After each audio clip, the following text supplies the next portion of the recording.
Yeah, I'm happy to. I'm happy to answer any questions, and thank you, economists, for not jumping in the middle. I appreciate that. I know how you people are, and I love you for it. All right. Yes. So my name is I'm a second year in the history department. Wondering if one of the names for the knowns we might come up with might be Fisher Black. Yes. And why the reason I'm saying that is because I think Fisher that has a bit of significance for your narrative, because what does seem to be missing is the perspective of international capital flow, and that's Fisher Black becomes important, so as Harry Merling showed in the recent book he came up with, that the reason you can repackage these things into very illiquid securities is because you eventually started out doing it with capital currency swaps. Mm-hmm. So I'm wondering if you're seeing a bigger cycle of things like international regulation regimes coming in on these things that are swaps. And even when you go to the 20s, well, that's just a kind of the first place you see it is actually before World War I with bills of exchange being moved across the Atlantic. These instruments are already kind of there. And eventually when certain regimes break down, maybe that's when debt comes in as an international phenomenon.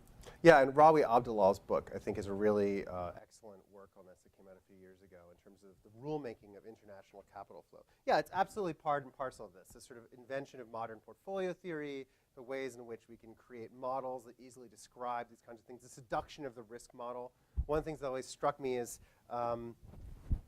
odd was that when you look at the ways in which risk was calculated in the late 90s in a lot of these instruments, it was using data that was available to them in easily computerized form. Now, you all know this from teaching undergrads.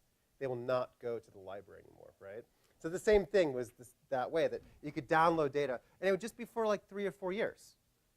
It wouldn't even cover one business cycle, you know? But they believed that these kinds of models, this kinds of ability to use equations to make this possible are important. And also, I think your larger point, I'm very sympathetic to, that we don't fully understand the ramifications of the breakdown of the Bretton Woods system.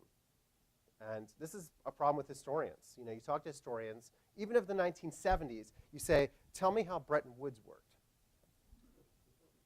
How did that fall apart? And they look at you like, no, I want to talk about disco. Let's talk about disco. I'm like, well, disco, they're more connected than you think, but this is a problem, that there is this, the post-war, I think for a generation of historians, was seen as the normal to which we should return, right? That it was this sort of teleology of the past, right? But actually, the post-war is freaky.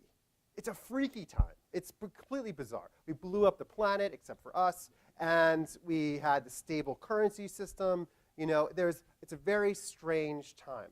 So a good critique of what I just said was, no, Lou, you're all wrong. The DPC doesn't matter. We just need to blow up Europe and rebuild it again, right? So this is part of it, right? But we could have rebuilt Europe without developing aluminum. We could have rebuilt Europe without developing aerospace. So there's a lot of things. But I think it's a very good question.